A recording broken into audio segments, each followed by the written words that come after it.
शांति है। मध्य प्रदेश के इंदौर शहर से आई एक खबर ने पूरे देश को हैरानी और सदमे में डाल दिया है। ये कहानी है राजा और सोनम की, जिनकी कुछ दिन पहले ही शादी हुई थी। लेकिन कुछ ही दिनों में सब कुछ बदल गया। पहले दोनों की गुमशुदगी की खबरें आईं, फिर अचानक राजा की लाश मिली और हैरानी तब हुई जब उसकी पत्नी सोनम को ही हत्या के आरोप में गिरफ्तार कर लिया गया। यह सब कुछ सिर्फ चंद दिनों के अंदर हुआ। 11 मई 2025 को दोनों ने धूमधाम से शादी की थी। परिवार और रिश्तेदारों के बीच खुशियों का माहौल था। दोनों परिवारों में रौनक थी। सबने नई जिंदगी की शुरुआत का जश्न मनाया। लेकिन कुछ ही दिन बाद 23 मई 2025 को राजा की हत्या कर दी गई। ये खबर सुनते ही सब सन्न रह गए। किसी को समझ नहीं आया कि यह कैसे हो गया। शुरुआत में लोगों ने सोचा कि शायद दोनों को किसी ने अपहरण कर लिया है या फिर दोनों किसी और परेशानी में हैं। गुमशुदगी की रिपोर्ट दर्ज हुई, तरह तरह की चर्चाएं होने लगी, अफवाहें फैलने लगी। लेकिन जब सच्चाई सामने आई तो सबके होश उड़ गए। जांच में खुलासा हुआ कि राजा की हत्या की गई थी और इस वारदात में सोनम का नाम सामने आया। आखिरकार 9 जून 2025 को पुलिस ने सोनम को गिरफ्तार कर लिया। हालांकि सोनम का कहना है कि उसने कुछ भी गलत नहीं किया और वो पूरी तरह निर्दोष है। उसने कुछ ऐसे खुलासे भी किए हैं जिससे यह साबित होता है कि हत्या किसी और ने की है। अब सबसे बड़ा सवाल यह है कि क्या सच में सोनम ही इस हत्या के पीछे है या वह किसी बड़ी साजिश का शिकार हुई है। पूरी सच्चाई क्या है, यह जानने के लिए आपको इस वीडियो को अंत तक देखना होगा। तो चलिए वीडियो में आगे बढ़ते हैं और इस घटना को विस्तार से जानते हैं। यह घटना साल 2025 की है और स्थान है मध्य प्रदेश का इंदौर शहर। इंदौर के कैंट रोड इलाके में साकार नगर नाम की एक कॉलोनी है। वहीं एक युवक राजा रघुवंशी अपने परिवार के साथ रहता था। राजा करीब 30 साल का था और एक सीधा साधा, मिलनसार और सबका भला सोचने वाला लड़का था। वह ट्रांसपोर्ट का कारोबार करता था और अपनी मेहनत से अच्छा जीवन बिता रहा था। दूसरी तरफ सोनम रघुवंशी के पिता देवी सिंह का ताल्लुक मध्य प्रदेश के गुना जिले के एक छोटे से गांव से था। देवी सिंह कई साल पहले इंदौर आकर बस गए थे और काफी मेहनत से माइका और प्लाईवुड की एक अच्छी कंपनी खड़ी की थी। सोनम पढ़ने में तेज थी। उसने बीकॉम तक पढ़ाई की और फिर अपने पिताजी की कंपनी में काम करने लगी। कुछ सालों में वह कंपनी की एचआर हेड बन गई। इंदौर में हर साल रामनवमी के अवसर पर समाज की तरफ से एक बड़ा भंडारा आयोजित किया जाता था। उसी दिन विवाह योग्य लड़के और लड़कियों के नाम और जानकारियों की एक पुस्तिका भी प्रकाशित की जाती थी। राजा और सोनम के परिवार इससे पहले एक दूसरे को नहीं जानते थे। लेकिन जब इस बार पुस्तिका आई तो देवी सिंह की नजर राजा रघुवंशी की प्रोफाइल पर पड़ी। उन्हें लड़का अच्छा लगा और जब पता चला कि वह भी इंदौर का ही है तो उन्होंने उसकी जानकारी इकट्ठा की। सब कुछ ठीक लगने पर कुंडली भी मिलाई गई। दोनों परिवारों की आपसी बातचीत के बाद रिश्ता तय हो गया और शादी की तारीख 11 मई 2025 रखी गई। शादी बहुत ही धूमधाम और खुशी के साथ संपन्न हुई। शादी के बाद 20 मई को राजा और सोनम हनीमून पर निकल गए। पहले वे इंदौर से बेंगलुरु गए और फिर वहां से गुवाहाटी पहुंचे। गुवाहाटी में उन्होंने मां कामाख्या देवी के दर्शन किए और फिर शिलांग और चेरापूंजी जैसे खूबसूरत इलाकों में घूमने का प्लान बनाया। यात्रा के दौरान वे अपने परिवारों के लगातार संपर्क में रहे और हर नई जगह पहुंचने की जानकारी देते रहे। फिर 23 मई 2025 की दोपहर करीब 2:30 बजे राजा की मां उमा देवी ने अपनी बहू सोनम को कॉल किया। कॉल पर सोनम की आवाज बहुत थकी और हांफती हुई लग रही थी। उसने बताया कि वह पहाड़ी पर चढ़ रही है और वहां नेटवर्क बहुत कमजोर है। इतना बोलने के बाद कॉल कट हो गई। इसके बाद परिवार के लोगों ने कई बार कॉल करने की कोशिश की लेकिन संपर्क नहीं हो सका। 24 और 25 मई को भी न राजा से बात हो सकी और न सोनम से। इससे सभी परेशान हो गए। राजा के भाई सचिन और विपिन ने सोनम के भाई गोविंद से बात की। आपस में चर्चा के बाद तय किया गया कि वे खुद शिलांग जाकर दोनों की खोज करेंगे। वे दोनों तुरंत फ्लाइट लेकर वहां पहुंच गए, लेकिन वहां की भाषा उन्हें बिल्कुल समझ में नहीं आ रही थी। इसी वजह से उन्हें काफी परेशानी का सामना करना पड़ा। कोई भी उनकी मदद नहीं कर पा रहा था और सोनम का भी कोई सुराग नहीं मिल रहा था। इसके बाद राजा के भाई सचिन ने इंदौर में अपने परिवार वालों से कहा कि वे सोशल मीडिया पर मदद मांगे। जब यह मामला सोशल मीडिया पर फैल गया तो यह राज्य सरकारों से लेकर गृह मंत्रालय तक पहुंच गया। फिर पुलिस ने भी तेजी से काम शुरू कर दिया और तलाश शुरू हो गई। लेकिन सबसे बड़ा सवाल अभी भी अनसुलझा था। आखिर राजा और सोनम गए कहां थे? क्या वे किसी दुर्घटना का शिकार हो गए थे या फिर इसके पीछे कोई और वजह थी? यह रहस्य अब तक बरकरार था। यह कहानी उस रहस्यमयी हनीमून ट्रिप का अगला हिस्सा है जो प्यार से शुरू हुई थी लेकिन अंत खून और रहस्य में हुआ। यह किस्सा शुरू होता है सागर सेन सामल नाम के एक युवक से जिसने राजा और सोनम को अपनी स्कूटी 4 दिनों के लिए घूमने के लिए रेंट पर दी थी।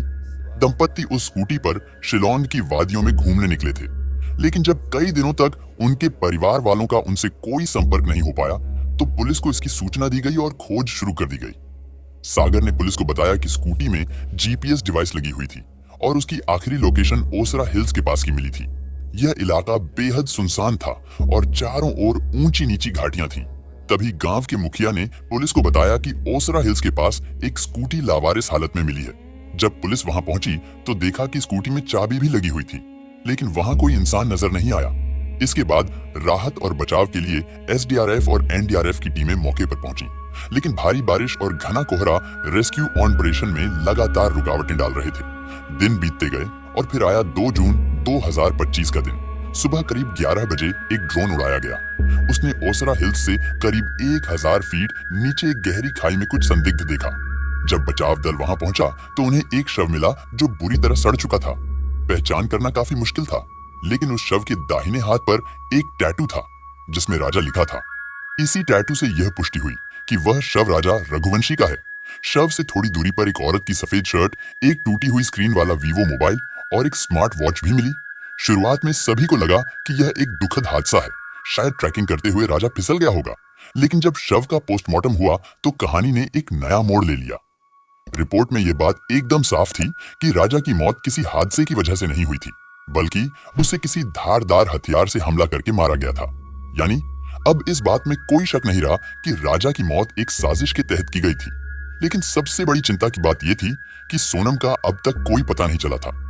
पुलिस और परिवार के मन में यही सवाल घूम रहा था कि आखिर सोनम कहां गई? क्या वह खुद अपनी मर्जी से गायब हुई है? क्या वह किसी खतरे में है, या फिर इस पूरी घटना में वह भी किसी तरह से शामिल है? इन सवालों के जवाब ढूंढने के लिए पुलिस ने अपनी जांच का दायरा और बड़ा कर दिया। उन्होंने जंगलों और दूर दराज के इलाकों में तलाशी शुरू की, खासकर मोकमा और सोहरारिम जैसे गांवों के घने इलाकों में भी शुरू कर दी। इसी दौरान पुलिस को जंगल में एक महिला की जैकेट मिली, जिसे देखकर शक हुआ कि वहां सोनम कभी मौजूद रही होगी। इस बीच जांच आगे बढ़ी और पुलिस ने 3 संदिग्ध लोगों को पकड़ा। पहला आकाश नाम का युवक था जो उत्तर प्रदेश के ललितपुर जिले का रहने वाला था, और दूसरा आनंद था जिसे सागर मसा ताइपन इलाके से हिरासत में लिया गया। तीसरा विशाल नाम का युवक था। तीनों से पूछताछ हुई, लेकिन इसके बाद भी सोनम के बारे में कोई ठोस जानकारी नहीं मिल पाई। तभी एक रात अचानक गाजीपुर जिले से एक खबर आई जिसने सबको चौंका दिया। बताया गया कि एक महिला एक ढाबे के पास काफी परेशान हालत में अकेली घूम रही थी। ढाबा चलाने वाले साहिल यादव ने बताया कि वह महिला रोते हुए उनके पास आई और मदद मांगी। जब साहिल ने उसे अपना फोन दिया तो उसने अपने परिवार से किया। वह फोन पर बात करते करते रो रही थी। वह महिला कोई और नहीं बल्कि सोनम ही थी। फौरन पुलिस और परिवार को सूचना दी गई। इसके बाद सोनम को गाजीपुर के वन स्टॉप सेंटर में सुरक्षित पहुंचाया गया। वहां उसका मेडिकल चेकअप भी हुआ। उसके बाद सोनम ने पुलिस को जो बताया उससे कहानी और उलझ गई। उसने कहा कि किसी ने उसका अपहरण किया था और उसे जबरन वहां लाया गया था, लेकिन वह यह साफ साफ नहीं बता पा रही थी कि उसका अपहरण किसने किया, क्यों किया और कैसे किया गया। उसकी गवाही के ठीक अगले दिन एक और नई जानकारी सामने आई। एक स्थानीय गाइड ने पुलिस को बताया कि उसने 23 मई की सुबह सोनम और राजा को 3 अजनबी लोगों के साथ देखा था। वे सभी मिलकर करीब 3000 सीढ़ियां चढ़ रहे थे।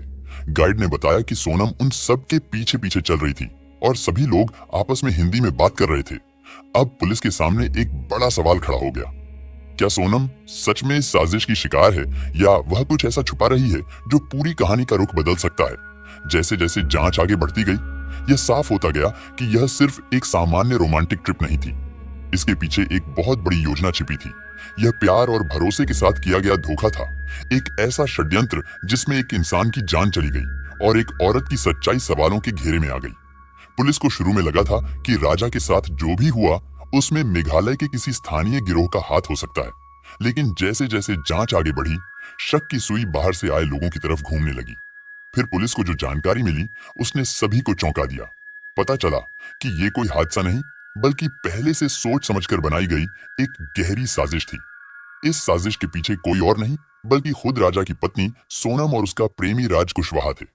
राज कुशवाहा सोनम के पिता की कंपनी में काम करता था। उसका काम बिलिंग का था, पद छोटा था, लेकिन वो देखने में स्मार्ट और बोलचाल में बहुत चालाक था। सोनम को उसकी यही बातें पसंद आ गईं और धीरे धीरे दोनों के बीच प्यार हो गया। जब तक ये सब छुपकर चलता रहा सब ठीक था, लेकिन तभी सोनम की शादी राजा रघुवंशी से तय हो गई। ये खबर मिलते ही राज का दिल टूट गया। उसने सोनम से साफ कह दिया कि अगर वो उसकी नहीं हो सकती तो फिर राजा को हटाना ही पड़ेगा। सोनम चुप रही, लेकिन अंदर ही अंदर उसने भी मन बना लिया कि अब उसका भविष्य सिर्फ राज के साथ ही होगा। 11 मई को सोनम और राजा की शादी बड़े धूमधाम से हुई। रिश्तेदारों ने खुशियां मनाई, फोटो खिंचवाई और सोनम की मुस्कुराहट भी देखी। लेकिन कोई नहीं जानता था कि उसकी मुस्कुराहट के पीछे एक खौफनाक खेल की शुरुआत हो चुकी थी। शादी के कुछ दिन बाद सोनम अपने मायके लौटी और वहीं उसकी राज से फिर मुलाकात हुई।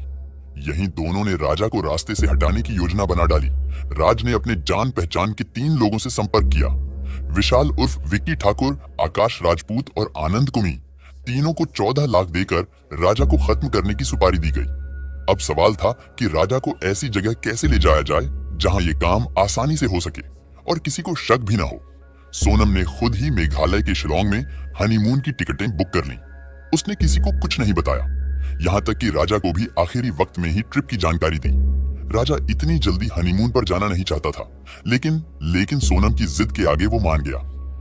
20 मई की सुबह दोनों शिलोंग की खूबसूरत वादियों की ओर रवाना हो गए। बाहर से ये ट्रिप एक हनीमून लग रही थी, लेकिन असल में ये एक बहुत ही खतरनाक प्लान का हिस्सा थी, जिसे राज और सोनम ने मिलकर रचा था। राज खुद तो शिलोंग नहीं गया, लेकिन हर पल वो अपनी टीम से मोबाइल पर जुड़ा रहा। दूसरी ओर सोनम राजा के साथ घूमती रही, मुस्कुराती रही, जैसे सब कुछ सामान्य हो। इसी दौरान विक्की, आकाश और आनंद भी अलग अलग रास्तों से शिलोंग पहुंच चुके थे और सोनम के संपर्क में थे। सोनम हर वक्त सही मौके का इंतजार कर रही थी और आखिरकार वो दिन भी आ गया जब अचानक राजा लापता हो गया। कुछ दिनों बाद राजा की लाश एक बहुत गहरी खाई में पाई गई, जो करीब 1000 फीट नीचे थी। उसका चेहरा इतनी बुरी तरह खराब हो चुका था कि पहचानना लगभग नामुमकिन था, लेकिन उसके हाथ पर बना टैटू उसकी पहचान का जरिया बना। जब उसकी पोस्टमार्टम रिपोर्ट आई तो कहानी का रुख ही बदल गया। रिपोर्ट में साफ हो गया कि राजा की मौत खाई में गिरने से नहीं, बल्कि उसे कई बार तेज हथियारों से मारा गया था। मतलब ये एक सोची समझी और बेरहमी से की गई हत्या थी। उधर सोनम अचानक गायब हो गई। काफी तलाश और मशक्कत के बाद वह उत्तर प्रदेश के गाजीपुर जिले में एक ढाबे के पास मिली। उसकी हालत बहुत खराब थी, वह डरी हुई और गुमसुम थी। वहां मौजूद लोगों ने पुलिस को इसकी खबर दी। मेडिकल जांच के दौरान सोनम ने कहा कि उसका अपहरण हुआ था, लेकिन जब पुलिस ने उससे पूछताछ की तो उसके जवाब साफ नहीं थे और वह बार बार बात बदल रही थी। जांच तेज हुई और फिर पुलिस ने राज, विशाल, आकाश और आनंद को अलग अलग जगहों से गिरफ्तार कर लिया। अब राजा रघुवंशी की हत्या की गुत्थी धीरे धीरे सुलझने लगी थी। हर कड़ी एक नए राज से पर्दा हटा रही थी। प्यार, धोखा और लालच से जुड़ी एक खतरनाक साजिश सामने आ रही थी। दरअसल सोनम ने होटल में रहकर पूरी योजना को अंजाम तक पहुंचाया था। वह लगातार राजा की हर गतिविधि की जानकारी हत्यारों को देती रही। जब राजा और सोनम शिलांग पहुंचे तो वे एक होटल में ठहरे। राजा बेहद खुश था। उसे लग रहा था कि ये एक नई शुरुआत है, लेकिन सोनम की मुस्कुराहट के पीछे धोखा छुपा था। वह लगातार फोन पर राज कुशवाहा और 3 कॉन्ट्रैक्ट किलर से जुड़ी रही। एक दिन सोनम ने राजा से कहा कि वे लोग डॉन बॉस नाम के म्यूजियम को देखने जाएंगे। इसके बाद सोनम ने हत्यारों को लोकेशन भेज दी। तीनों किलर भी लोकेशन के आधार पर उनके पीछे पहुंच गए। हालांकि तीनों राजा की हत्या करने से हिचकिचा रहे थे। ऐसे में सोनम ने उन्हें 14 लाख की जगह 20 लाख देने का वादा किया। उसके बाद हत्यारों को रास्ते में हमला करने का सही मौका मिल गया। रास्ता सुनसान, पहाड़ी और खतरों से भरा हुआ था। जैसे ही मौका मिला, हत्यारों ने राजा पर धावा बोल दिया। पहले उसे जोर से धक्का दिया, फिर बेरहमी से मारा। उसके बाद सभी वहां से चले गए। जब पुलिस सोनम से पूछताछ की तो सोनम ने खुद को बेकसूर बताया और कहा कि उसका शिलांग में अपहरण हुआ था। उसने कहा कि उसके पति राजा ने कुछ बदमाशों से लड़ाई की थी जो जेवर लूट रहे थे और उन्हीं ने उसकी हत्या कर दी थी। लेकिन पुलिस को सारे जवाब अभी भी साफ नहीं मिल पाए थे। मेघालय पुलिस की जांच में ये बात सामने आ गई कि राजा की मौत कोई हादसा नहीं थी, बल्कि सोची समझी हत्या थी। पुलिस को उसका शव शिलांग की एक खाई में बुरी हालत में मिला। शरीर में कई चोटें थीं और गर्दन पर गहरे घाव थे। पोस्टमार्टम रिपोर्ट से भी यह बात पक्की हो गई थी। जब सोनम गाजीपुर में मिली तो मेघालय पुलिस वहां आ गई। सोनम की गिरफ्तारी एक दिन बाद हुई, जब एक लोकल गाइड ने बताया कि उसने 23 मई की सुबह राजा को देखा था और सोनम 3 अजनबी लोगों के साथ थी। गाइड ने बताया कि राजा और 3 लोग आगे थे और सोनम पीछे चल रही थी। बातचीत हिंदी में हो रही थी, जिससे शक हुआ कि हमलावर मेघालय के नहीं थे।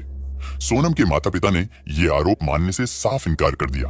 उनका कहना था कि उनकी बेटी निर्दोष है और पुलिस ने उसे फंसाने की कहानी गढ़ी है। पुलिस का आरोप है कि सोनम ने राज कुशवाहा के साथ मिलकर राजा की हत्या की योजना बनाई।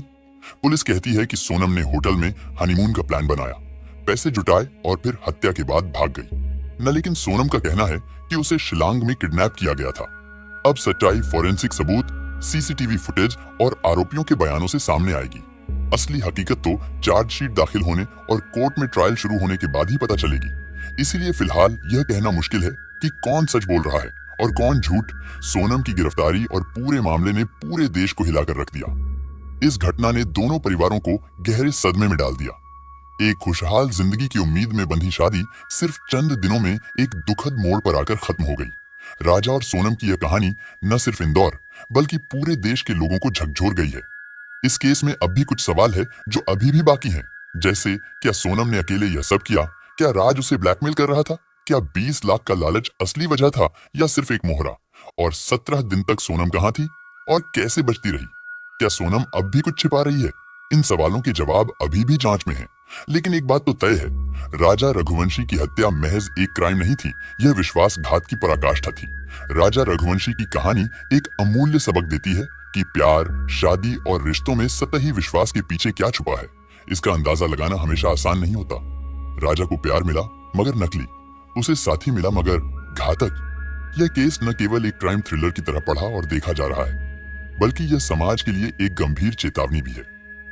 तो दोस्तों, आज की ये कहानी यहीं खत्म होती है। उम्मीद है आपने इससे कुछ जरूर सीखा होगा। अपराध का कोई अंजाम अच्छा नहीं होता और आखिर में सच्चाई ही जीतती है।